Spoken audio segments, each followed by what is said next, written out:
In my last video, we'd finished doing all the scratch work on the mast, adding the rail here on the fighting platform and creating the mast head here and doing all those things. They're all painted up now, and it all goes together rather well. I'm very pleased with that. And I've done my wood effects on the masts themselves, and that's identical to what I've done on the hull, which I showed in a previous video. But these masts are lacking something, and again I'm going, something missing, what is it? And then I realised what it was. No, it's not sails, although we will be adding sails. See these are bindings, and masts usually have those, wooden masts, have those bindings on there. They actually extend right in the hull. These masts, although in the kit like the end here on the deck, right, in the hull the masts go right down. They go all the way down and they're secured. And these bindings are all the way through. Because, despite what some people think, that's not a tree trunk. That's actually composed of quite a few pieces of timber, half a dozen or more, that are basically mated together, glued, and then they're wrapped to hold their shape. So a mast is a pretty complex piece of engineering. It's not just a tree trunk. Anyhow, we're going to make those bindings on that mast. And it's really not that hard. You've got to do a bit of measuring. We've got some birds outside. Isn't that lovely? Very nice to have some wildlife. Usually all I have here is the sound of the toilets and the washing machines and the Chinese laundry upstairs, the aeroplanes and the cars, and the smell of the sewage from the guys replacing the portaloos. But enough of my life. Right. Now, I know there were 7 of those bindings on the foremast. That was the foremast we had before. This is the mainmast. On the mainmast, there are 8. And I know they're fairly evenly spaced. So first one starts just above the yard arm here, and it'll go down to around here. So I'm going to need basically about every 11. That'll take me to 77. Probably, if I do that one a bit tighter, yeah, we'll just do it every 10. The last one I did them every 10, and then they only ran for about 2 millimeters. It was only about 4 or 5 threads wound on there. So again, I'll do the same thing. And actually, some of the photos I've seen show there's a bit of a higher space on the main mast. So that's easy. Every centimetre, I'll make a note. I'll make a line. So that'll give me 1, 2, 3, 4, 5, 6. Well, that'll actually be the 8th, because remember, 0 is counted as 1 at the top. So I'll get my 8. So let me measure that up now. Now the first thing I'll do is remove my yard arms. And these are just connected with liquid tape. See? Liquid tape. This stuff's great. It's contact adhesive. I've talked about it in many videos. Can't say enough about it. It gives you the ability to tack a part on so that you can paint it, position it, you can do other things around it. But then if you need to pull it off to basically do some detail painting, or you just need to do something else, as I need to do here, you can take it off. And you can do it a number of times until eventually it loses its tackiness. And usually by then you should be basically at the point where you really want to assemble the model. Comes off with water, a little bit of Windex, so it's fairly easy to remove. But a lot of these things I'll aqua adhere in place anyway. So a little bit of aqua adhere in there actually dissolves the liquid tape, and then you can put your part, position it, and away you go. Why do I use aqua adhere? Because it's a white wood glue. Well, it dries clear. So for something like this, where sort of little joins and things, there might be gaps, because this kit is not perfect. There's a lot of mistakes in this kit, and it's fairly inaccurate. So the aqua adhere helps, especially when I put the parts on the deck. It filled tiny little gaps, and then because it's like a solid but a clear, you can see through it, it reflected the colours around it, and you can't tell there's a hole there. It just seals everything up nicely, but more of that later. All right, we need to do some measuring here. I need to do some measuring. So now I've got my mast all lined up. It'll be easier for me to do it that way. So from here, now I know the first one is just above the just above here, so I'll need to do a bind there, and I might do that. The other one I started it right there, but if I do that, as I said, it's going to bring me to here. I'll probably go just a bit lower. I'd like a little band there. It'd be quite nice. And honestly, these sort of things vary on ships. They're not hard and fast. Depends who marked that up. Depends, this black bit here apparently is all tarred, so it's probably slippery. Not slippery. So when they get up there, they've got sure footing, because it's basically it's a nice bit of tar, right? And also you've got white sails, so if you're in the middle of a storm or the light's not that good and you can't really see what you're doing, it'd be hopeless if that's white and you've got white sails. You'd step out and you'd just fall off the edge of the boat. So I imagine they're black for those two reasons. It's sort of oldie-timey, basically slip-proof surface, and also it helps them see what they're doing. And I'm not really seeing what I'm doing here, am I? No. Right. Get these right, Harry Houdini, otherwise it'll be a god awful cock up. It's went so much better in rehearsal, honestly.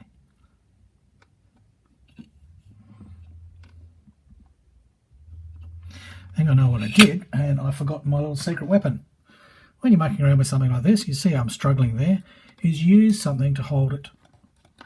Stop it flopping around. There we go. Oh, look, my flopping around a holding thingy. These are good. These are little clamps. Wonderful little things. So now I can double check all my markings. See how I'm going here. Riveting video, isn't it? Yes. Riveting video. Now I've moved ahead and I've tied a few of them already, just so I could get familiar again with the procedure, because I'd nearly forgotten how I did them. So first thing to do is to tie a loop. That's going to make your life so much easier. Let's see if this will cooperate. Okay, so first loop I'm going to need, make sure is around there. Now, I don't want the knot on the front because aesthetically I'm going to put all my knots at the back. So at this point I'll need to see where that goes to, and I'll need a tiny bit of white wood glue there, and then I'll run my knot around. Okay, now you've got plenty of wriggle room. There's plenty of ability to cock this up well. No, get this right. So there's my knot, and then I can check here, am I on my pencil line? I think I am. Yep, that's my pencil line. And then get it level. That's the trick. Your first one needs to be level, because if you're not level, it's not going to be level from there on. Okay, so that's looking quite good. They're all level. And my glue is drying so fast on these lights. To do the winding part here, it helps if you've got a little bit of glue on the back to keep the thing together. So with your winding, there's a couple of ways you can do it. You can try and rotate the mast. Whatever you do, you need to keep your tension, and you need to keep pushing your lines up, or you can just drag it around and through. I'm going to put 4, maybe 5. We'll just see how it looks. 4, go 5. Go number 5. Okay, so keeping that taut the whole time, otherwise the whole thing tends to unravel on you, and it's a real bloody nightmare. So now I push those up, and on the front side here, I will just slather on some white wood glue. Oh, it looks horrible, Harry Houdini. That's going to make a mess of it. Well, this stuff dries nice and clear. And what I do now is I just give that a bit of a wipe. But there's enough glue on there that's actually holding this thing together. So on the back side, again, I want to keep the tension. This is where I can again use my trusty little tool, is I'll just pop that down,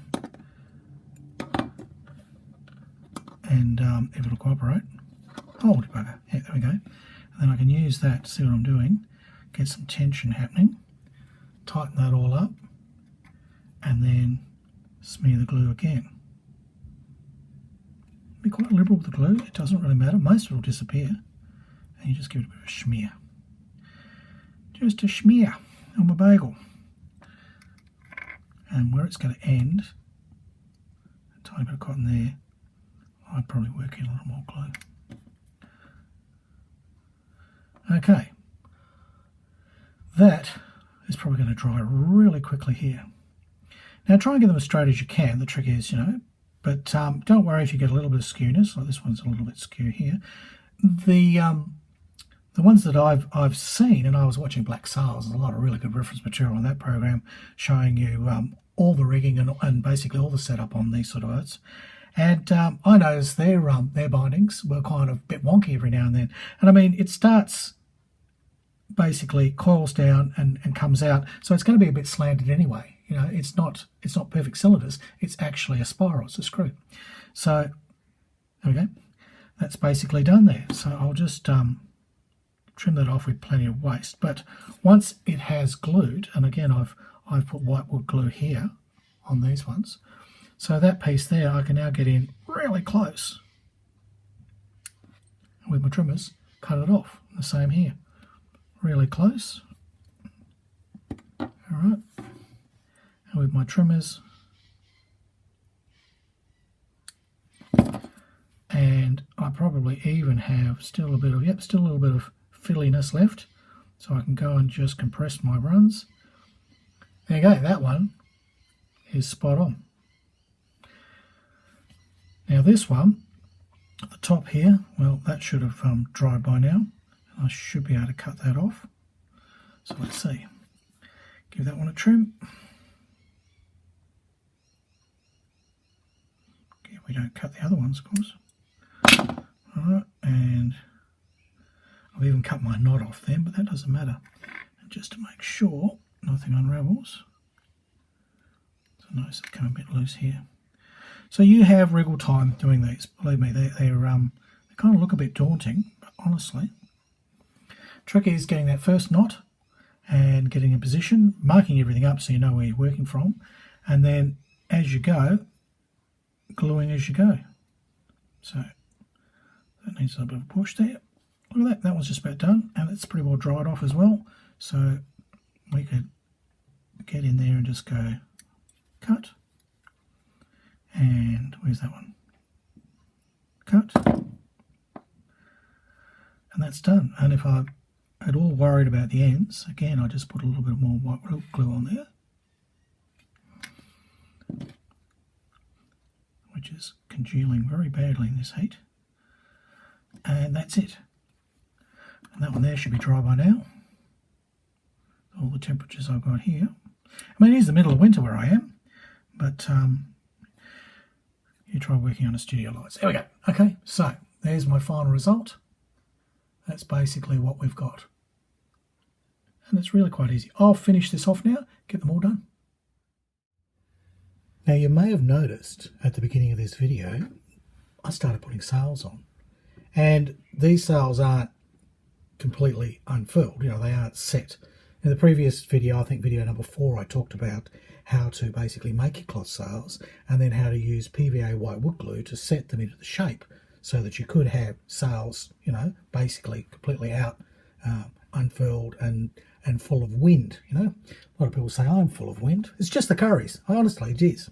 Now, so these masts have already had the sails added. Now, as I've explained in a lot of my videos, nothing is fixed. I try to keep things as separate as possible up to the absolute bitter last end of a build, because things tend to need taking off and fixing up. Now there's a furled sail. Now I messed around and tried to figure out a way to do this, and I was sort of getting the usual, you know, tissue paper look where it's all scrunched up and baggy at the ends and looking like a toy. And then I thought, hang on, there is a method to furling sails. They actually, you know, they're pulleyed up by ropes and there's a certain way to do it. And that's pretty close to it. It's not super tidy, I know, but that'll be the backside, of course. But that is actually furled up correctly. The corners have been pulled, and it has been bunched, and it has been tied with reefing lines pretty well, as close as possible in scale to what a real ship would have their sails done. And then everything's PVA white wood glued, right? So it's not going to flop apart. Now I didn't get as many creases in here as I wanted, and the reason is, well, you're working with something a lot thicker in scale than what the real sails would be. But I think the effect is pretty good. It certainly looks better than the plastic parts. Here we have a sail. Well, this is one of the cloth ones that I made, and I've already put the PVA glue on it, and I made very sure this time when I put the PVA glue on the back is I pulled all the little loose threads out the way so that that's set. Now it hasn't set solid. I only put half as much PVA on as I needed, just basically one coat, and that will set the threads around the edge of the sail, the cloth sail. So when I cut this now, it shouldn't all come apart. Now you need some good dressmaking scissors, or actually I managed to do the other one because I didn't have scissors at that stage. I managed to do it with my nippers, because no, my scissors wouldn't cut it. My model making scissors are bloody hopeless, and I actually ended up using the nippers for cutting sprue. And I don't cut too close. I just cut about 0.5 millimetre, a tiny 0.15 of an inch, whatever that is, just outside of where that sew line is. But I mean, if you hadn't have put the PVA glue on, all those threads now could basically pull out. But that's kind of solid because the glue's been put on both sides, a mixture of half water, half white PVA white wood glue. And I use, Aquid here, okay, Sally's, because it works. Now, your product will be different. You'll probably use an Elmo glue or something, I don't know, whatever you use, it doesn't matter, as long as it's a water-based white wood glue. Now, as I showed in the sail making video, when you're making the sail, the only bit that needs to be curved is the bottom, okay? These sides and the top will be straight. So it's a pretty easy job then, just to use the scissors and cut straight through with that nice straight edge. And you've only got to really worry about this little bit here and very carefully cut that curved part off.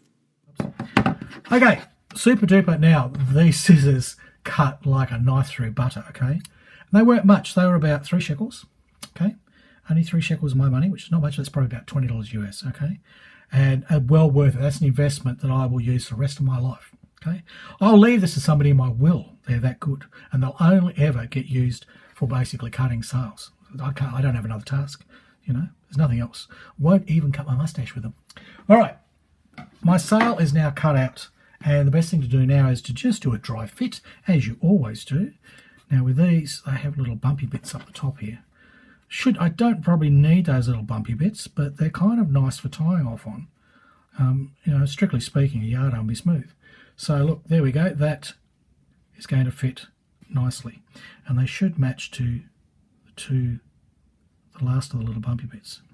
The reason Revell's got all these little bumpy bits there is something for you to put your rigging line on, okay? Which is handy, and I've left most of them on. If I notice once I've rigged the ship they're really sticking out, they're annoying, I'll get in and just nip them off, touch up with paint. Okay, so the sail's cut. What I'm going to do now is I'm going to sew this sail onto the yard arm. All right, I've already threaded my cotton, and this is just the stuff out of the kit, which is about a 0.15 millimetre thread. So now you need to work out roughly what you're going to need. Now, because they're going to be, it's probably about 4 of those lengths, so I'll just pull out that much. And naughtily use these. Actually, it's cotton. It's okay. Cut that off. Okay, and it's a tan colour, which is basically what you want. Okay, because this is not fixed rigging. These are running lines. These lines will shuffle around, do all kinds of things. As far as I know, I've always seen them as running lines. It's probably because you can pull them off. They could be fixed. That's an interesting. That's a question. Look that up, Harry Denny. You should really do more research. Okay. Now, when you're attaching your sail, don't work from one side and go to the other side. Because what will happen is you'll line it up and think, oh, that's good. And then slowly while you're doing it, it'll slide over. And then when you're finished, you'll find the bloody thing's way out at one side and stuffed up the arse at the other side. Okay, so the trick is find a centre point. Now, when I did the lines here, when I had those sewn, I made sure there was a middle one. And that was a bit of engineering on my part, that I had a reference point. Here's the little stub there, which is how it connects to the mast, which you don't need.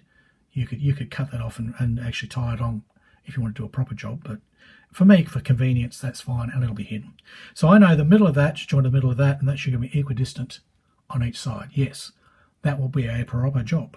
So what I'll do now is I'll start my first thread and I'll sew through there. I've tied the centre first, either side of the attachment point there that I need so I can get it back on the mast. And I've done that twice on each side so that it is really well bound and it is held firmly in the centre, so it won't drift. And then I just simply loop through and tied off all my reefing lines all the way along, and I've done them to match the cotton sewing on my sail so that I can go either side of them and put little joins in. That'll be the strongest point, and there's less chance of the whole thing pulling apart. When I've got to the end, I have double knotted it. I've double looped it, and then I've double knotted on top of that, and then I've used a tiny little drop of PVA white wood glue, and that's already set, but I'll basically run a longer piece of cotton there while I'm doing this, just so that it doesn't have a chance of getting bumped and unravel. All right, so that's half done already, and these can be adjusted and get them all nice and even. That's not a problem. I haven't got them super tight because this will actually hang down, and so gravity will do the rest. It'll look right. So let's do this side. So basically I'll do the same again, and I'll just simply go in, thread and loop all the way through to the other end.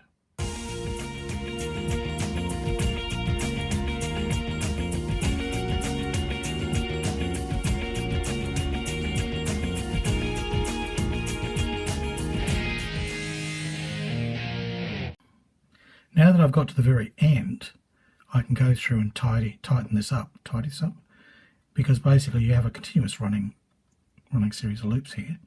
There's no actual knots, so you can get in and pull that one to that one, and don't pull so much that you rip a hole in your sail, which I haven't done. But again, having that white wood glue in here, okay, let's tighten that up a bit. They're much better.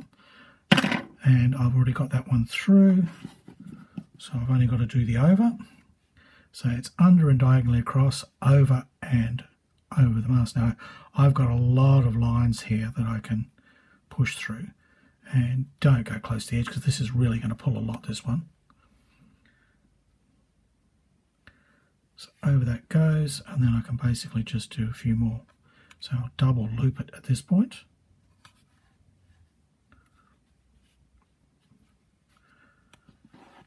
It is a fiddly and fumbly sort of thing, this. And have I actually managed any loops? Not really. I keep on moving. But anyway, the idea now is to loop it and tie it off. However you manage to do that. Harry's fumbling fingers. It's quite cold here today, actually.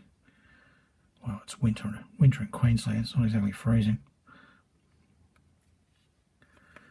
Now you've got to watch that too, because as you pull your loop through, right, here's my loop, sometimes instead of them being underneath, they flip over the end and then you don't have a loop. So just watch that as you're pulling your loop through. Make sure they actually stay as loops.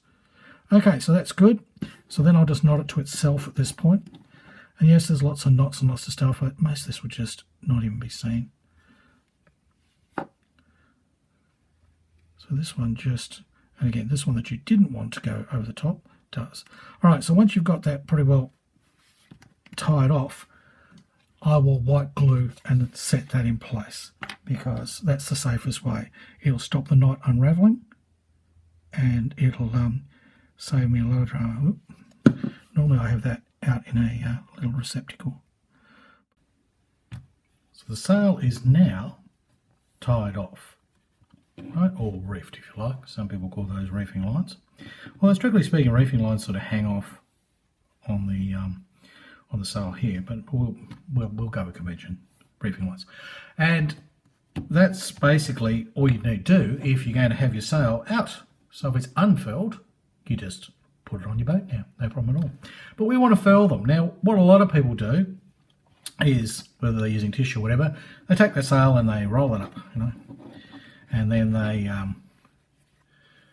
try and tie it all on there, and it all bunches up and goes out at the ends. It looks bloody awful, right?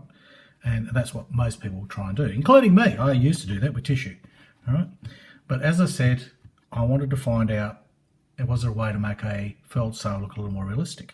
And there is, and this is the principle. I'll sew it up in a sec, but I'll give you the principle. The corners will all have lashing lines, and those lines pull up, usually, to the centre of the mast. Okay, so that one will pull to there, and that one will pull to there. And then this part here will also pull up from 2 points here, like so. Okay, and then the centre part will also pull in. All right, so I'm going to do that again. Maybe my fingers are in the way. I'll just do one half. This corner pulls up to the mast, because the mast will be there. Okay, and then this part here pulls up to around there, and then the centre pulls up. So you'll end up with and there's actually fold lines, you'll roughly end up with something like that. So if I turn it over now, you'll see it's starting to look like a furled sail. In fact, you can have them basically like that. But then you take it a bit further in that we'll tie some lines here, and that'll scrunch that up better. And then we'll scrunch up as well. We'll run some lines here. And we will get that look that I had at the beginning. So let me do that now. I'll do that in sped up motion because you don't want to sit there while I'm bloody rabbiting on about it. So we start by running a thread into the corner of the sail. And that's exactly where it would be. There would be a tie line there. And that pulls up to where the mast would be. That's exactly as it is on a real sailing ship. That's what they do. And that line actually runs down to the deck and it goes into a little stanchion, and the sailors would simply pull on those to pull and then furl their sails. So it's easy as that. I followed the same cotton line through. I didn't cut it. I'm just running a continuous line here, and I've pulled in the other side. Then we go to the half points and we pull those into the centre, and each time I tie it off on the mast there, or the yard arm. So again, through there, pull there. It's really not that hard, and that's pretty well got our shape together. All right, but what we need to do now is we need to get that sort of ruffled look that you get. So we put some further lines which are visible on the outside, and we do them pretty well sort of a third of the way along, and then we go right to the end, just about near the edge of the boom there, and we pull in there to get the final effect. Now that I've got all the sides pulled in, so I've got pretty well the basic shape, it's nearly there. You've got this section here that kind of is all, the centre's all sort of mucked up.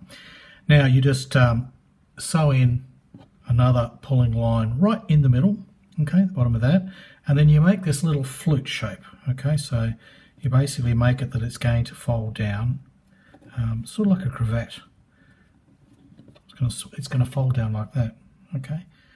So now all we need to do is pull on that line, which I have, and I've got it in place. And I did this all the other ones. I pulled them in place and held them, and then I'll tie them off. So I'll just find an appropriate spot here. I've got a little loose line here that I can tie through. You end up with a mass of knots, and that's okay. That's kind of what happens anyway on ships, sort of. It's a little more organised. They obviously don't want everything to knot up. Oh, that's decided. That's it. So that will require a little bit of jigging and pokering because you can shape this. Okay, so you shape that until you've got the aesthetic look, and you shape all those and you squeeze them and make sure that's all correct.